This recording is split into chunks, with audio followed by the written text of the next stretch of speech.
Ikaw lamang, Panginoon,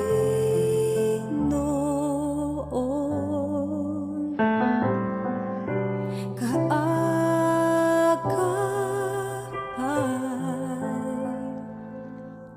saan man naroon, suliranin man ay dumating, ikaw lamang, O Diyos, ang sasambahin. Panginoon ko, sa iyo lamang mananatili kailan pa man. Kapahingahan sa iyo nakamtan, kapangyarihan, ikaw ang pinagmulan, suliranin man ay dumating, ikaw lamang, O Diyos, ang sasambahin. Panginoon ko, sa iyo lamang mananatili kailan pa man. Suliranin man ay dumating, ikaw lamang, O Diyos, ang sasambahin. Panginoon ko, sa iyo lamang mananatili kailan pa man. Suliranin man ay dumating, ikaw lamang, O Diyos, ang sasambahin. Panginoon ko, sa iyo lamang mananatili kailan pa man. Mananatili kailan pa man. Mananatili kailan pa man.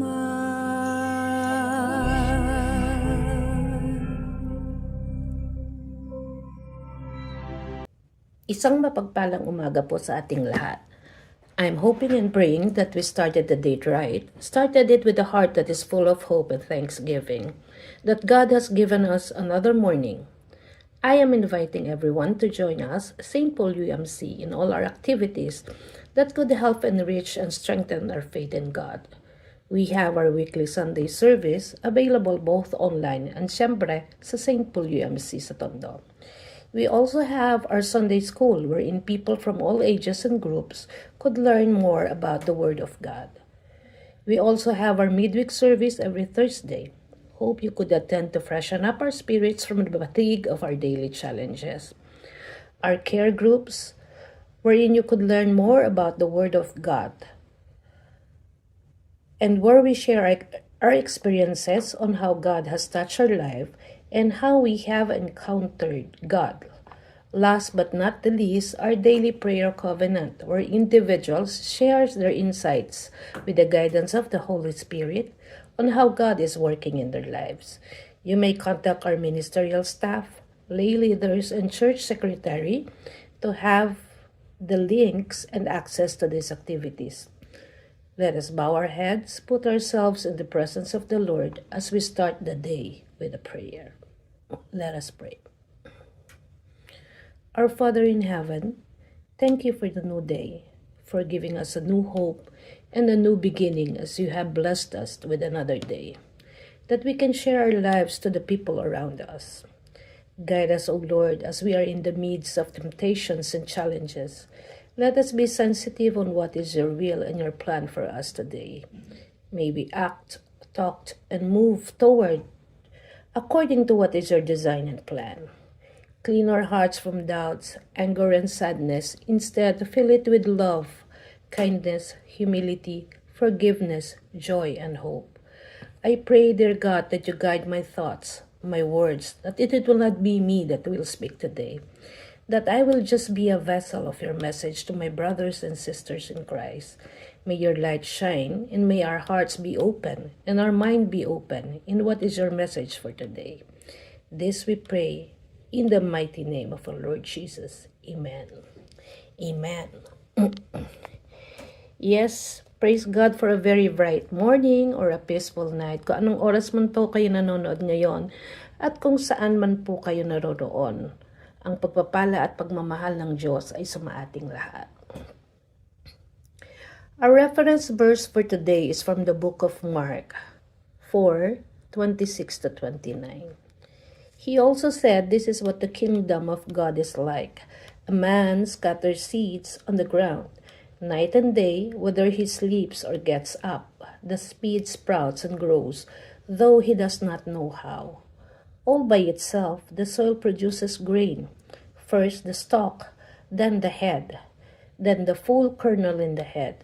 As soon as the grain is ripe, he puts the sickle to it, because the harvest has come." Praise God for the reading of this word. Muli po, a blessed day sa ating lahat. Initially, the reference verse that was given to me was only up to verse 27. And when I read it, I thought parang bitin or kulang. That is the reason why I contacted our pastor to check, and she told me, okay, to go ahead until verse 29. Receiving that answer, it has given me the signal that, the original reference is really until verse 27.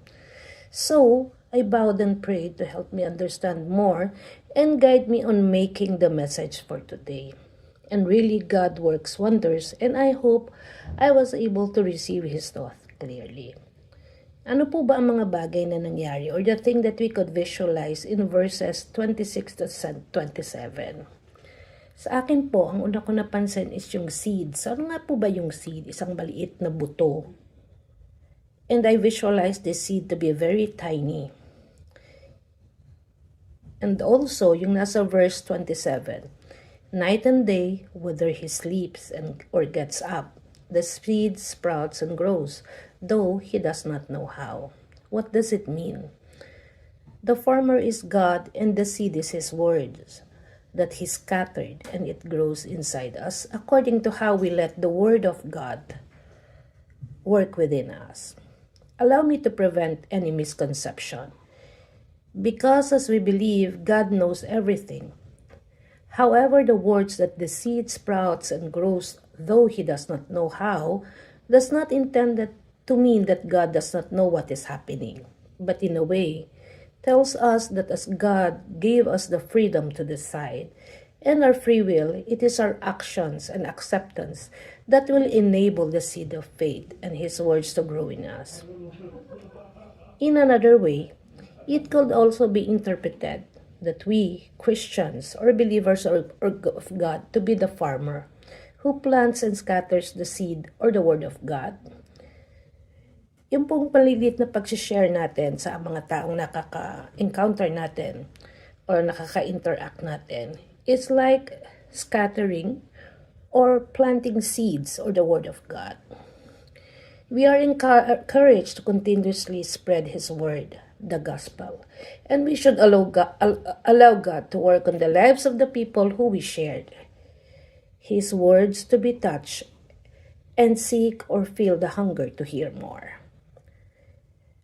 of His word and teaching. We should not be dismayed if we could not see an immediate result. Minsan po sinasabi natin, share naman ako ng share, wala naman nangyayari, or parang walang nakikinig. Each one of us has a different timing and encounter in God. It is all in God's perfect time. What is important is that we allow God to use us in spreading His words, planting the seed of faith, and giving our availability to respond to people who shows hunger in listening to the Word of God. At one point in our lives, we are the farmer who scattered the seed, and at some point in time, we are the seed that grows. In my life, I consider myself so blessed, as even during my younger days, I have people around me. My lola, grandparents, my mother, my parents, even my ninongs and ninangs, that continuously planted seeds of faith and shared the word of God to me. One thing unique that I can share with you is galing po ako sa Mariano clan. Mga active members po sila sa Muzon UMC, and my great-grandmother or ang matriarka ng pamilya, si Inay Paula, ang aming foundation ng aming faith and belief. However, sa hindi ko po alam na dahilan, bigla po siyang naging member ng Jehovah's Witness. And until the time that she passed away, Jehovah's Witness member po siya. And at her age, tanda ko po, nasa 80s na siya noon. She will travel from Muzon, papunta sa Tondo, para turuan kami at basahan ng gumising, magbantay, at mga kung ano-anong libro na galing sa Jehovah's Witness. In one of our conversations, tinanong ko po siya, what made you decide to transfer to Jehovah's Witness? I was maybe 12 or 13 then. Isa lang pong naintindihan ko noon. Sinabi niya sa akin, doon siya nang dinala ng faith and conviction niya at hindi na siya magkakasala. At that age, medyo may kasalbahihan pa po ako. So, piloso po. I immediately answered her, Inay, hindi ka na talaga magkakasala kasi yan na lang ang ginagawa mo. Mag-share ng tungkol sa Diyos. You don't even need to work or mamroblema kung saan manggagaling ang pera mo kasi binibigyan ka ng mga anak mo. Pero yung mga bata pa sa'yo, they need to play with how the world goes kasi rat race ito at hindi ko po ito makakalimutan. Sabi niya sa akin, hindi niya kami inaalis sa UMC, sa Metodista, because she knows that God will make us grow in the faith kung saan namin matatagpuan ang tamang relasyon sa Diyos. That word remained inside of me, kaya po I had an open eyes. I explored different religions too. Naranasan ko din mo maging espiritista, yung bang tumatawag ng kaluluwa ng patay. At one point, naging manghuhula din po ako reading tarot cards. Napunta din po ako sa religion where they practice speaking in tongues. And strangely, ang language daw po na sinasabi ko nun is Japanese. Hindi pa ako nakakapunta ng Japan nun. I was blessed because God gave me the chance and opportunity to explore and realize where I should really be. Kung saan I will be convicted and will be sanctified to follow His designs and plans in my life. I'm not saying this advice na lumipat ng religion, but to emphasize that is not the religion, the denomination, or even the building, the church that we attend could give us salvation. It is how we are related and obedient to God's calling that we can be saved. It is our willingness to let God work within us that could save us. Bonus po yun kung nasa tama tayong community. A Christian community where love, faith, and Word of God is shared. Hindi po community that gossip is the main attraction. A community that attracts negativity and animosity as not even our work is enough to give us salvation. That is why we should also be like the farmer in our reference reading. That should not get tired of spreading and scattering seeds on the ground. We should be working without ceasing in spreading the word of God, and we should not be dismayed if we did not see immediate result, but let God do His work. Sa totoo lang po, I could not consider myself an ideal youth. I am what you call a rebel. Sabi ko nga kung may black sheep sa family ko, ako yon. But truly, God is faithful and He loves me a lot. As the people around me continuously shared the word of God to me, and even God did not grow tired of me, He did not give up on me. Instead, He patiently nurtured me with love, forgiveness, and understanding until I fully entrusted my life, my heart to Him. To Him who up to this moment consistently holds my hand when I am in trouble. when I am anxious, in doubt, and in distress. Some people around me expressed how they admired my positive views in life, the way I handle my situation. But to set things straight, kung ako lang po, matagal na akong sumuko. There are times kung kailan pagod na po ako physically, mentally, and spiritually. I'm asking God that I want an ending. But He will always touch me, hug me, to comfort me, and gradually, muli po akong sumisigla.